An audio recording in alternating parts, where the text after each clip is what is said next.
चित्तौड़गढ़ अखिल भारतीय श्री गुर्जर गौड़ ब्राह्मण महासभा में दिसंबर माह में होने वाली 2 दिवसीय राष्ट्रीय महाअधिवेशन की तैयारियों के लिए एक निजी होटल में महासभा के निर्वाचित राष्ट्रीय अध्यक्ष ओम प्रकाश जोशी की अध्यक्षता में बैठक हुई, जिसमें स्थानीय और बाहर से आए पदाधिकारियों ने महाअधिवेशन के दौरान 2 दिनों में होने वाले कार्यक्रमों के बारे में चर्चा की। इसके पश्चात पत्रकारों को संबोधित करते हुए अखिल भारतवर्षीय श्री गुर्जर गौड़ महासभा के नवनिर्वाचित राष्ट्रीय अध्यक्ष ओम प्रकाश जोशी ने बताया कि विगत 88 वर्ष से यह संस्था काम कर रही है। इस संस्था का प्रत्येक 5 वर्ष में संवैधानिक प्रणाली से चुनाव अधिकारी और पर्यवेक्षक नियुक्त करके निष्पक्ष चुनाव करवाए जाते हैं। प्रत्येक 5 वर्ष में चुनाव के बाद महासभा का राष्ट्रीय महाअधिवेशन करवाया जाता है, जो कि इस वर्ष 25 और 26 दिसंबर को चित्तौड़गढ़ में इस जिला इकाई चित्तौड़गढ़ की ओर से आयोजित करवाया जा रहा है। इस महाअधिवेशन में गुर्जर गौड़ समाज के संपूर्ण भारतवर्ष के समान जनों को आमंत्रित भी किया जाता है, जिसमें करीब 3 से 4 हजार अतिथियों के यहां पहुंचने की संभावनाएं हैं। उन्होंने बताया, इस राष्ट्रीय कार्यकारिणी की बैठक में समाज हित में कुछ प्रस्ताव लिए जा सकते हैं, जिनमें चुनाव प्रक्रिया में संशोधन, शैक्षिक ट्रस्ट के बारे में प्रस्ताव, सामूहिक विवाह एवं परिचय सम्मेलन, महर्षि गौतम की मूर्ति स्थापना, विदुर एवं विधवा विवाह इत्यादि विषयों पर चर्चा की जाएगी। गुर्जर गौड़ ब्राह्मण महासभा का राष्ट्रीय अधिवेशन होने जा रहा है, क्या एजेंडा रहेंगे इस पूरे महाअधिवेशन के दौरान?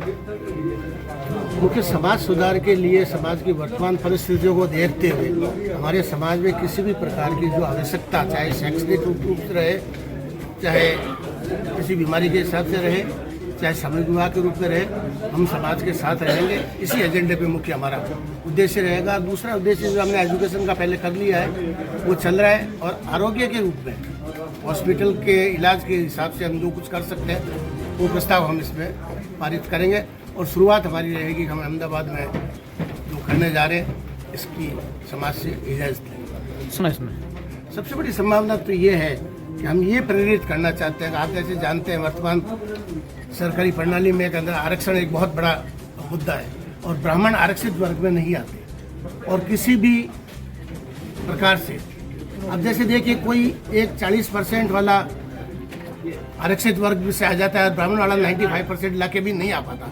इसके लिए हम ये नहीं कहते कि हमको आरक्षण है, मैं बिल्कुल इसके फेवर में नहीं हूँ। मैं ये कहता हूँ हम उस 35 और 95 का जो गैप है, उस गैप को जल्दी से जल्दी पूरा करके हमारे बच्चों को इस काबिल कराएं कि हम 95 के ऊपर जाएं और अपना काम करें। हम आरक्षण तोड़ों की बात नहीं कर रहे, हम उससे लड़ने की बात कर रहे हैं, शिक्षा प्रणाली में सुधार की बात कर रहे हैं, और अपने आप को तैयार कराने की बात कर रहे हैं। कई कह जाएंगे कुरीतियाँ दिनों दिन कम होती जा रही है। हमारे यहाँ दोहरा प्रथा नहीं है, हमारे यहाँ दहेज प्रथा बहुत मामूली सी है, वो भी नहीं के बराबर है।